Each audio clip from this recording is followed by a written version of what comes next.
بسم اللہ الرحمن الرحیم۔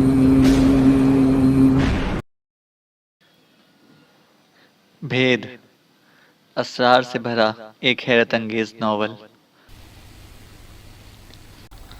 نمران اور عائشہ بھی دوسروں سے الگ تھلگ نہیں تھے۔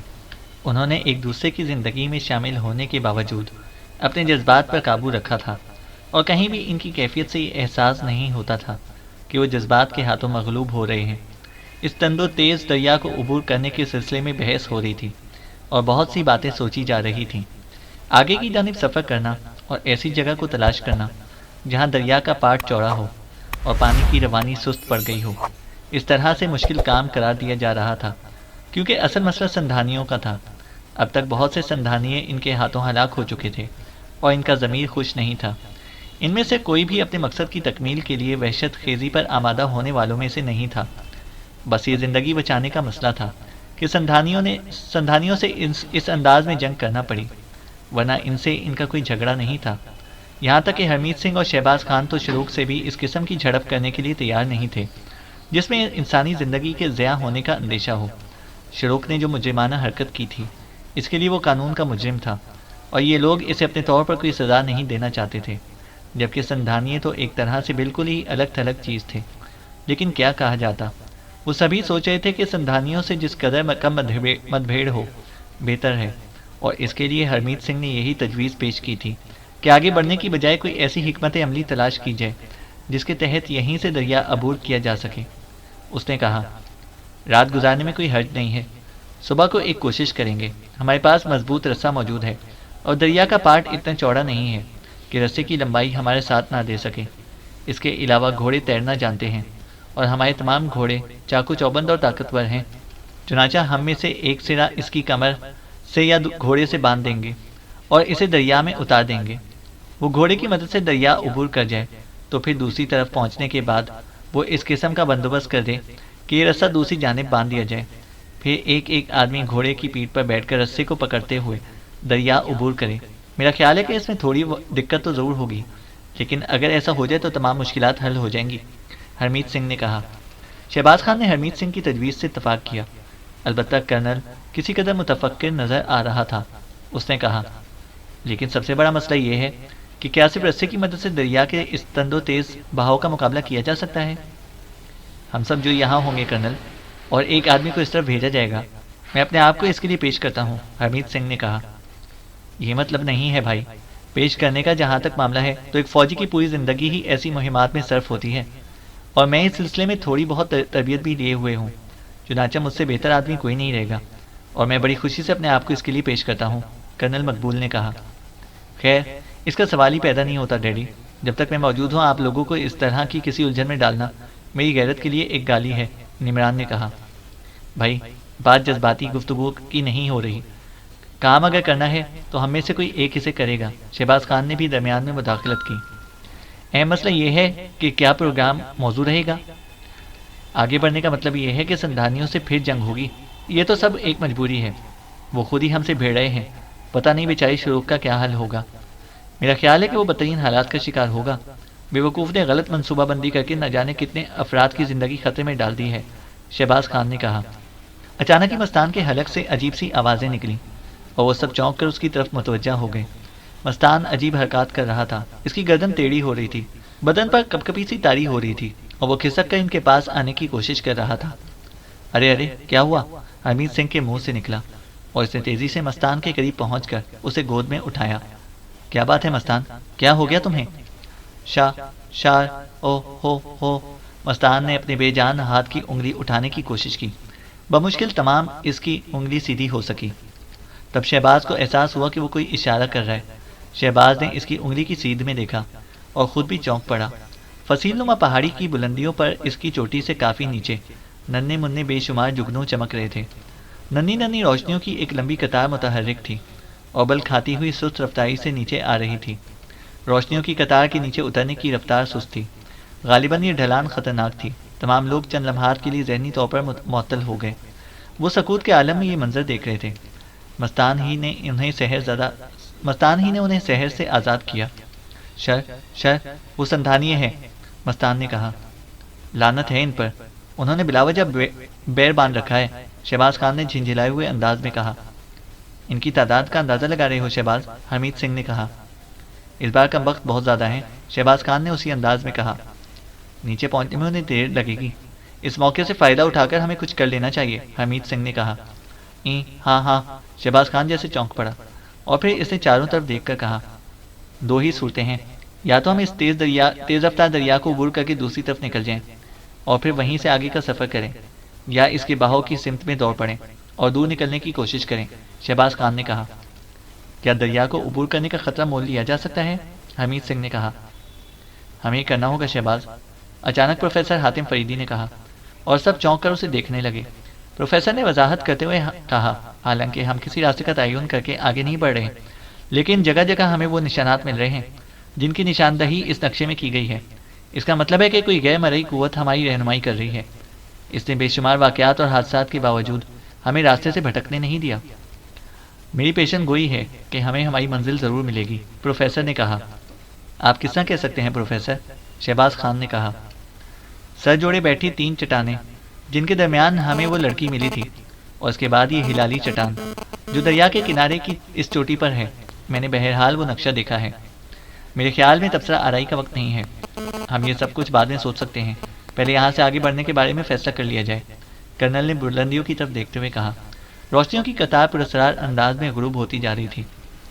غالباً وہ کوئی موڑ مڑ رہے ہیں، دریا عبور کرنا مناسب ہوگا، اس سمت سے وہ ہمارا تعاقب کر سکتے ہیں۔ اس وقت موقع ہے کہ ہم دریا عبور کر لیں، حمید سنگھ نے کہا۔ انکل، میں تجربے کے طور پر دریا میں اترتا ہوں، اس طرح اس کے بہاؤ کا اندازہ ہو جائے گا، عمران نے کہا اور اپنے گھوڑے کو تیار کرنے لگا۔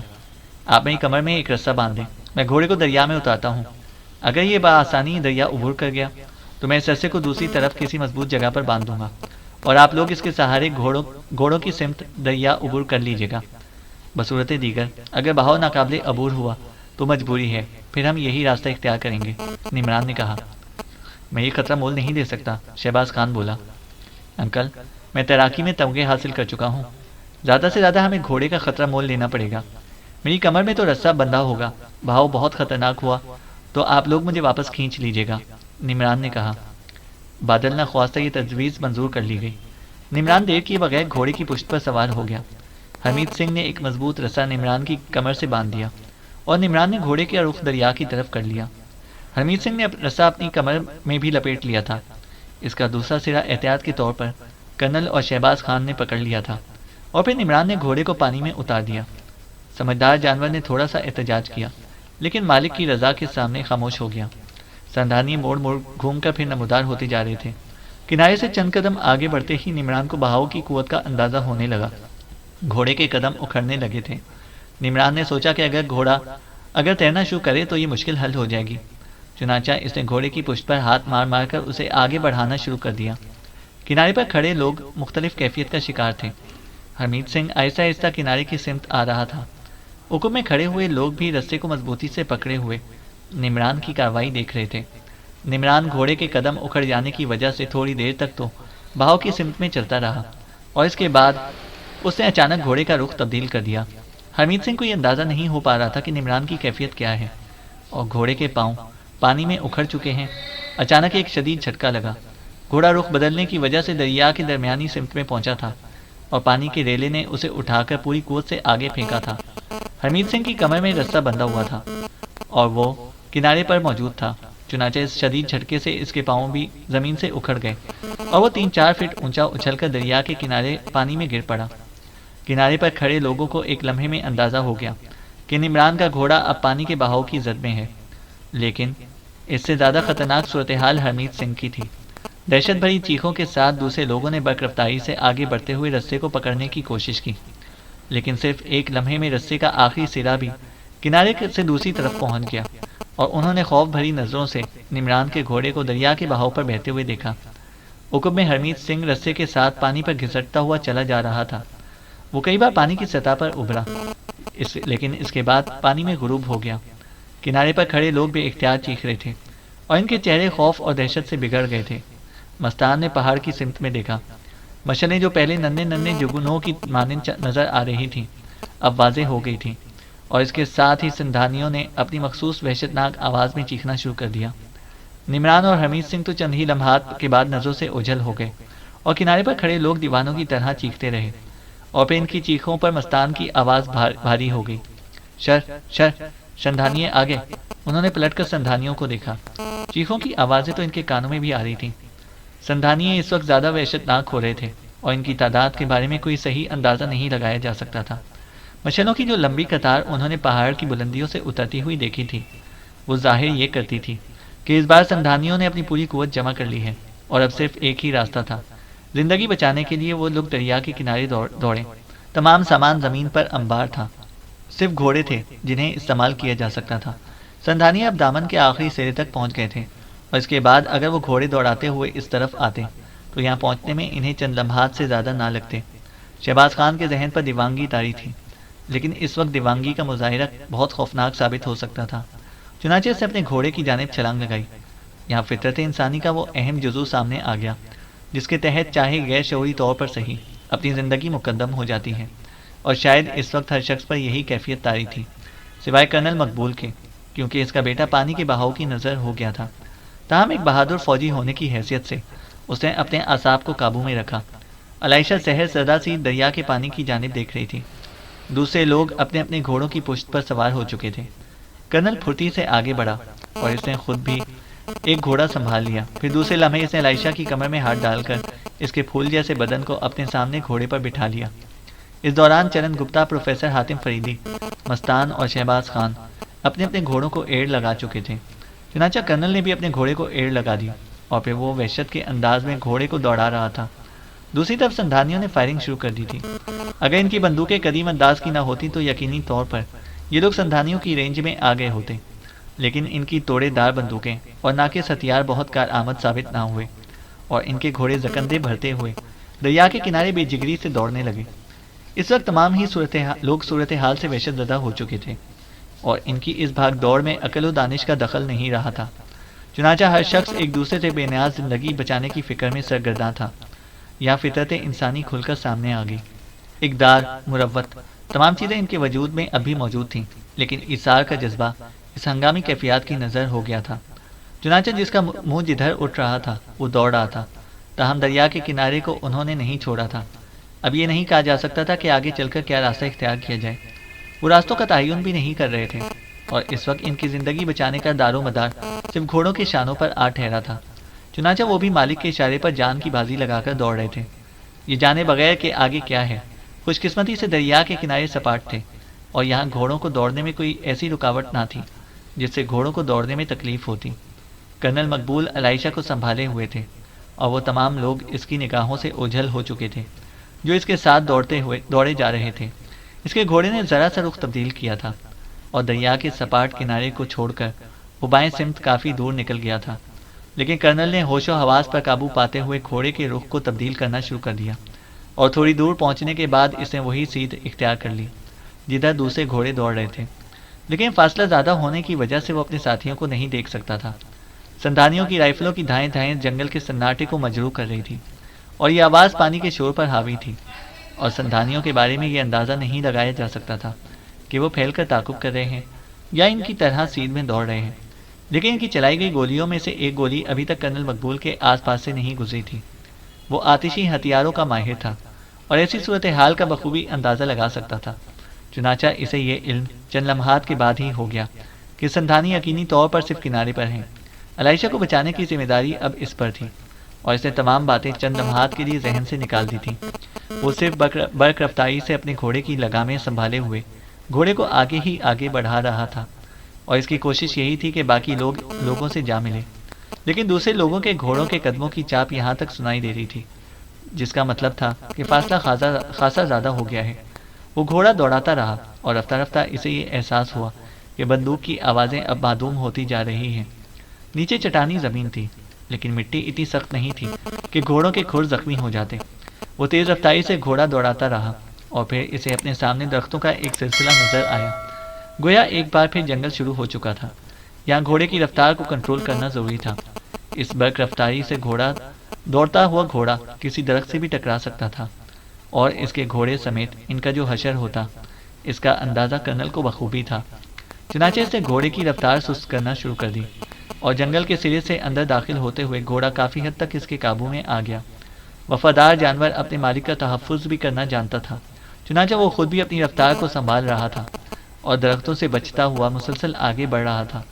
کرنل نے اپنے ذہن کے دروازے بند کر لیے تھے۔ کچھ سوچنا سمجھنا اس وقت کسی بھی خوفناک حادثے کو جنم دے سکتا تھا۔ بس اس کے ذہن میں ایک ہی مقصد تھا، علیشہ کو گھوڑے کی پشت پر جمائے رکھے اور سندھانیوں کی گرفت سے نکل جائے۔ بظاہر اس میں کامیابی ہی نظر آ رہی تھی، کیونکہ اب نہ تو سندھانیوں کے گھوڑوں کی آوازیں آ رہی تھیں، نہ ان کے چیخنے کی آوازیں، اور نہ ہی فائروں کی آوازیں۔ لیکن اس سے ایک اور خطرہ لاحق ہو گیا تھا، وہ یہ کہ کرنل اپنے لوگوں سے کافی دور نکل آیا تھا۔ کہیں ایسا نہ ہو کہ وہ ان سے جدا ہو جائے۔ گھوڑے کی رفتار اب کافی حد تک سست ہو گئی تھی، کیونکہ آگے جنگل گھنے سے گھنا ہوتا جا رہا تھا اور درخت ایک دوسرے سے جڑے ہوئے تھے۔ کرنل گہری گہری سانسیں لینے لگا۔ گھوڑے کو درختوں کے درمیان سے نکلتا ہوا جس حد تک ممکن ہو سکا آگے بڑھا۔ اب چاروں طرف ہولناک سناٹا طاری تھا اور دور دور تک کوئی آواز سنائی نہیں دے رہی تھی، یہاں تک کہ کرنل کے حساس کانوں نے یہ بھی اندازہ لگا لیا کہ وہ دریا سے کافی دور ہو چکا ہے۔ پانی کا وہ شور جو جنگل میں پھیلا ہوا تھا اب معدوم ہو چکا تھا۔ گھوڑے کو سست روی سے آگے بڑھاتے ہوئے کرنل یہ فیصلہ کرنے لگا کہ شہباز خان، چرن گپتا، مستان اور پروفیسر غوری کا کیا ہوا، کیونکہ وہ سندھانیوں کی زد پر تھے۔ پھر نمران اور حمید سنگھ کا خیال آیا اور اس کے سینے سے جیسے کوئی چیز نکلتی ہوئی محسوس ہوئی۔ نمران اس کا بیٹا، اس کی آرزوؤں کا مرکز، ایک دلیر اور بہادر فوجی ہونے کی حیثیت سے کرنل کو اپنے اعصاب پر قابو تھا، لیکن چند لمحات کے لیے نمران کے تصور سے اس کا ذہن معطل ہو گیا۔ اس کا دل سینے میں پھڑ پھڑانے لگا۔ اس نے اپنی آنکھوں سے نمران کو پانی کی لہروں پر بہتے ہوئے دیکھا۔ حمید سنگھ بھی نمران کے ساتھ ہی گھسٹتا چلا گیا تھا۔ اس طوفانی دریا میں کہیں چٹانیں بھی ہوں گی اور کہیں ایسی جگہ بھی جہاں انسانی زندگی ممکن نہ ہو۔ کیا نمران؟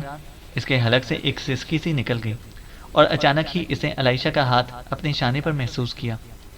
آگے بڑھیے انکل، رکنا ٹھیک نہیں ہے، علیشہ سرد لہجے میں بولی، اور کرنل اس کا چہرہ دیکھنے لگا۔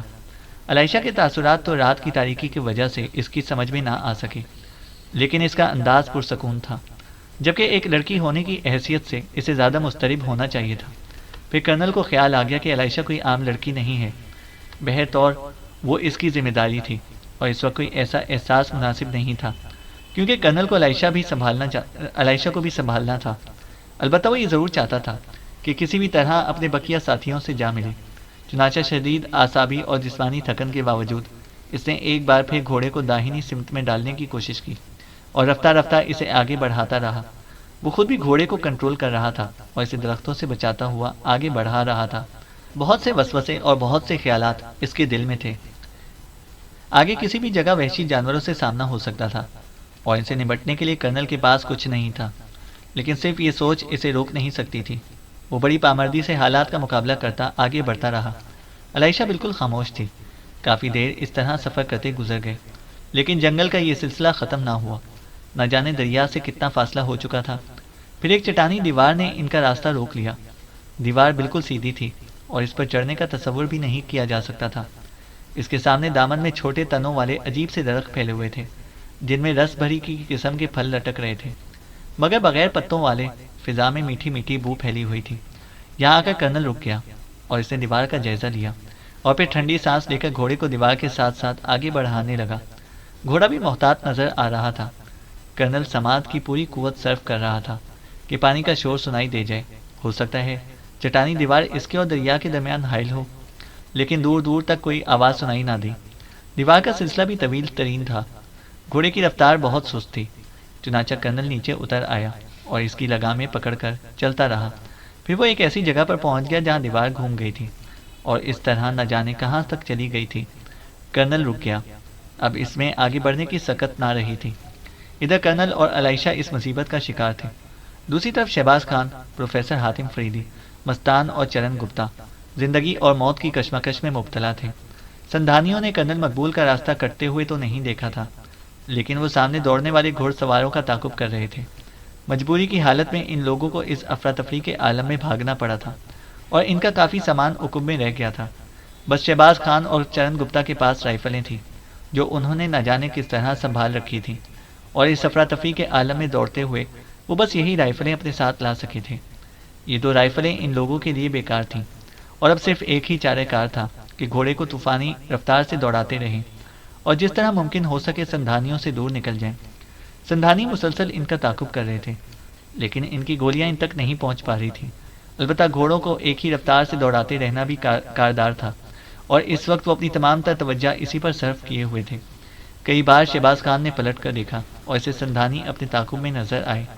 ان کی مشعلیں اب بجھ چکی تھیں، لیکن آسمان کی قدرتی روشنی میں وہ صاف نظر آ رہے تھے۔ شہباز خان کو اچانک ہی ایک احساس ہوا تھا، وہ یہ کہ سندھانیوں کی پوری تعداد ان کا تعاقب نہیں کر رہی، بلکہ یہ تعداد کم رہ گئی تھی۔ شاید وہ اطراف میں پھیل کر انہیں گھیرنا چاہتے تھے۔ اس کے علاوہ کوئی چارہ کار نہ تھا کہ جس حد تک بھی ہو سکے وہ زیادہ سے زیادہ دور نکل جائیں، اور اسی کوشش میں نہ جانے کتنا وقت گزر گیا۔ تمام گھوڑے مسلسل ایک ہی رفتار سے دوڑ رہے تھے اور اب ان میں تھکن کے آثار نمایاں ہوتے جا رہے تھے، لیکن کمبخت سندھانیوں نے اب بھی ان کا پیچھا نہیں چھوڑا تھا، اور جب بھی ان کی جانب دیکھا نگاہ اٹھتی اور وہ اپنی اسی رفتار سے دوڑتے نظر آتے۔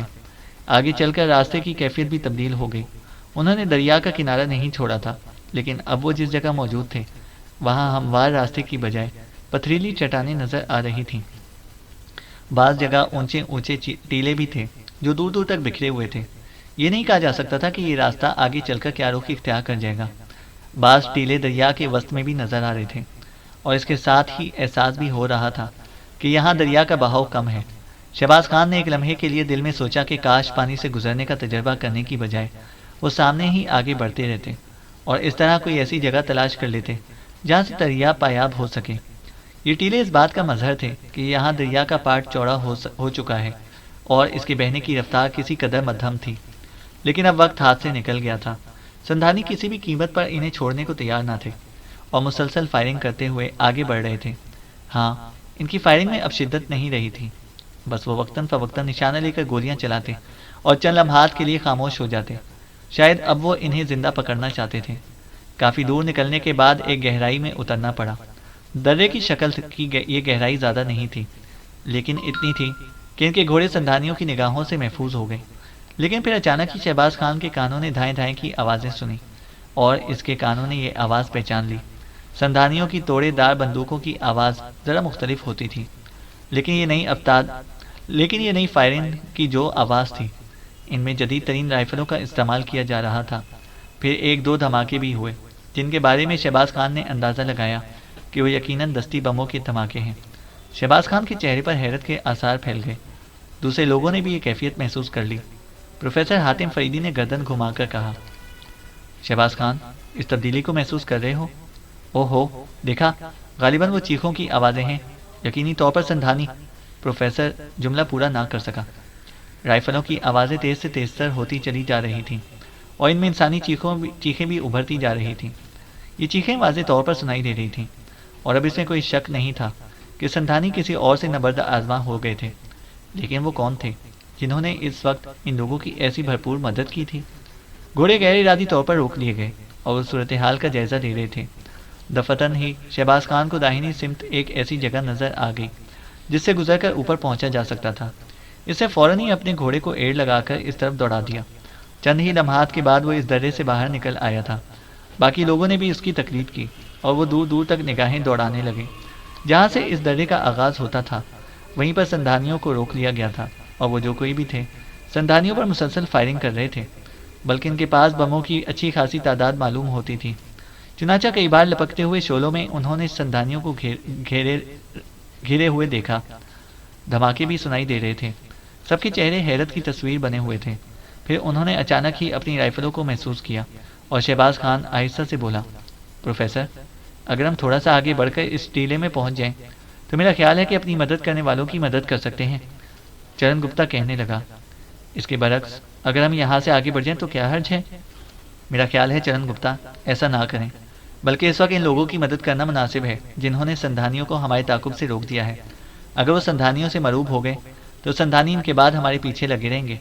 آؤ چرن گپتا، ہم ان کی مدد کریں۔ پروفیسر، آپ اور مستان تم یہیں رکو، کیونکہ تمہارے پاس رائفلیں نہیں ہیں، شہباز خان نے کہا۔ چرن گپتا شاید دل سے یہ بات نہیں چاہتا تھا اور یہاں سے نکل بھاگنے کا خواہش مند تھا، لیکن شہباز خان سے اختلاف نہ کر سکا اور اس کے پیچھے پیچھے چل پڑا۔ اس بڑے ٹیلے کے نزدیک پہنچ کر انہوں نے گھوڑے چھوڑ دیے اور بڑے اطمینان سے ٹیلے پر چڑھ گئے۔ ٹیلے کی بلندیوں سے آس پاس کے منظر نمایاں نظر آ رہے تھے۔ ان کے مددگار بڑے بڑی چٹانوں کے عقب میں موجود تھے اور انہوں نے سندھانیوں کا راستہ بند کر دیا تھا۔ وہ سندھانیوں پر مسلسل فائرنگ کر رہے تھے اور سندھانی منتشر نظر آ رہے تھے۔ کئی گھوڑے مرے ہوئے پڑے تھے، یقیناً ان کے نزدیک سندھانیوں کی لاشیں بھی ہوں گی۔ پھر انتظار کیے بغیر شہباز خان اور چرن گپتا نے بھی سندھانیوں پر فائرنگ شروع کر دی، اور سندھانی چونکہ اس طرف متوجہ نہ تھے، اس لیے بری طرح ان گولیوں کا شکار ہو گئے، جبکہ سامنے والوں سے بچنے کے لیے انہوں نے کئی جگہ آڑ لے رکھی تھی۔ شہباز اور چرن گپتا تاک تاک کر آڑ میں چھپے ہوئے سندھانیوں کو نشانہ بنانے لگے، اور سندھانیوں کے قدم اکھڑ گئے۔ وہ بہت سی لاشیں چھوڑ کر فرار ہو گئے، اور چند لمحات کے بعد ایک سندھانی بھی وہاں نہ رہا۔ لیکن چٹانوں کے عقب میں موجود لوگوں جو تھے ان کے بارے میں اندازہ نہیں ہو پا رہا تھا۔ شہباز خان اور چرن گپتا نگاہیں جمائے ادھر ادھر دیکھ رہے تھے کہ اچانک ہی انہیں اپنے عقب سے ایک آواز آئی، تم گولیوں کی زد پر ہو، سب سے پہلے اپنی رائفلیں پھینک دو، اگر اس میں ایک لمحے کی بھی تاخیر کی تو دونوں کو شکار کر لیا جائے گا۔ آواز آئی۔ انہوں نے وحشت زدہ نگاہوں سے پلٹ کر دیکھا تو 4 آدمی ان کے عقب میں موجود تھے۔ زبان انگریزی استعمال کی گئی تھی اور لہجہ بھی غیر ملکی تھا، چنانچہ یہ اندازہ لگانے میں انہیں کوئی دقت نہ ہوئی کہ شروق کے ساتھ ہوں گے۔ شہباز خان نے صرف ایک لمحے کے لیے سوچا، پھر چرن گپتا کو اشارہ کر کے بولا، رائفل ان کے حوالے کر دو چرن۔ چرن گپتا نے فوراً ہی رائفل اچھال دی، کیونکہ اس نے بھی ان کی تنی ہوئی رائفلوں کو دیکھ لیا تھا جن کا رخ ان کی جانب تھا اور جن کی تعداد 4 تھی۔ نیچے والوں نے فوراً ہی رائفلیں لپک لی۔ پھر انہیں دوسرا حکم دیا گیا، اب اطمینان سے نیچے آ جاؤ، کوئی حرکت نہیں کرو گے تو کوئی نقصان بھی نہیں پہنچے گا، خبردار ہاتھ بلند رکھو، پہلے تمہاری تلاشی دی جائے گی، اس کے بعد تم پر اعتبار کیا جائے گا، آواز نے کہا۔ شہباز خان اور چرن گپتا نیچے اتر آئے۔ فوراً ہی 2 آدمی ان کے قریب پہنچ گئے اور پھر انہوں نے ان کی جیبوں میں سے جو کچھ تھا نکال کر اپنے قبضے میں کر لیا۔ شہباز اور چرن گپتا ان کے چہرے دیکھنے کی کوشش کر رہے تھے اور انہیں اپنے اندازے کی تصدیق ہو گئی تھی۔ وہ اطراف کی چٹانوں میں چاروں طرف بکھرے ہوئے تھے اور یہ 4 افراد یقینی طور پر پہلے سے یہیں کہیں موجود تھے۔ پہلے طور فوراً ہی ان دونوں کے ہاتھ پشت پر کر کے رسیوں سے باندھ دیے گئے اور اس کے بعد وہ ان کے شانوں پر دباؤ ڈال کر انہیں آگے بڑھانے لگے۔ شہباز نے کہا، تم لوگ سندھانیوں کو ذہن میں رکھو، ہمارے معاملات تو آپس میں طے ہو ہی سکتے ہیں، لیکن اگر سندھانیے یہاں آ گئے تو؟ شہباز خان بولا، وہ اب نہیں آئیں گے، ہم نے ان میں سے سب کو ہی شکار کر لیا ہے۔ باقی جو لوگ بچے تھے انہیں ساتھ لیے ہوئے درے کی دوسری جانب بڑھنے لگے۔ تھوڑی دیر کے بعد وہ اس حصے میں پہنچ گئے جہاں چٹانوں کے عقب میں ان کے ساتھی موجود تھے۔ وہ سب چلتے پھرتے نظر آ رہے تھے اور شہباز خان اور چرن گپتا کے اندازے کے مطابق ان کی تعداد 8-9 سے کم نہیں تھی، باقی 4 یہ تھے، گویا یہ کافی لوگ تھے۔ تھوڑی دیر کے بعد وہ ان لوگوں کے قریب پہنچ گئے۔ ایک آدمی نے گھوڑے بھی سنبھال رکھے تھے۔ دوسری طرف موجود لوگوں میں سے ایک نے کہا، صرف 2؟ ہاں، اس طرف یہ 2 ہی تھے، باقی لوگ کہاں ہیں؟ جس شخص نے یہ سوال کیا تھا اس نے بھاری لہجے میں کہا۔ اس طرف شہباز خان فوراً بولا، وہ جانتا تھا کہ یہ پروفیسر حاتم فریدی اور مستان تو بالکل بیکار ثابت ہوں گے، یا کہیں وہ فرار ہونے کی کوشش نہ کریں، اس طرح وہ کرنل کی طرح ان سے جدا ہو جائیں گے۔ شہباز خان کے اشارے پر 3-4 آدمی اس طرف کو دوڑ گئے اور دیکھتے ہی دیکھتے ان کی نگاہوں سے دور ہو گئے۔ تب وہ شخص جس نے یہ الفاظ ادا کیے تھے آہستہ آہستہ آگے بڑھا اور شہباز خان اور چرن گپتا کے قریب ہو گیا۔ چرن گپتا کے منہ سے بے اختیار نکلا، شروق۔ شہباز خان نے چونکہ شروق کو دیکھا نہیں تھا لہذا چرن گپتا پہلے سے اسے دیکھ چکا تھا، اس لیے فوراً ہی اس نے اسے پہچان لیا تھا۔ اس کے منہ سے نکلے ہوئے الفاظ اس شخص نے بھی سن لیے اور اس کے ہونٹ مسکراہٹ کے انداز میں کھنچ گئے۔ ہاں، میں شروق ہوں، اسے سینہ تانتے ہوئے کہا اور پھر قریب آ کر چرن گپتا کا چہرہ غور سے دیکھنے لگا۔ اس کے ہونٹوں پر مسکراہٹ پھیل گئی تھی۔ مسٹر چرن گپتا؟ اور اس کے بعد وہ شہباز خان کی طرف دیکھتا رہا، پھر بولا، یہ اجنبی ہے، یہ کون ہے مسٹر چرن گپتا؟ میرا نام شہباز خان ہے، شہباز خان نے کہا اور شروق گردن ہلانے لگا۔ شہباز نے اسے بہت غور سے دیکھا۔ یہ شخص خود کو بحری قزاقوں کی نسل سے کہتا تھا، اس کے اجداد قزاق ہوں یا نہ ہوں، لیکن وہ خود شکل سے ڈاکو نظر آتا تھا۔ شہباز خان کو تعجب ہوا کہ ہرمیت سنگھ جیسے زیرک انسان نے اس شخص کے بارے میں دھوکہ کیسے کھایا، ان سے ہر بات کی توقع رکھی جا سکتی تھی۔ شروق نے اپنے ساتھیوں سے ان کے ہتھیاروں کے بارے میں پوچھا اور ان دونوں کی رائفلیں انہیں پیش کر دی۔ شروق کے بکھرے ہوئے ساتھی یکجا ہو گئے تھے۔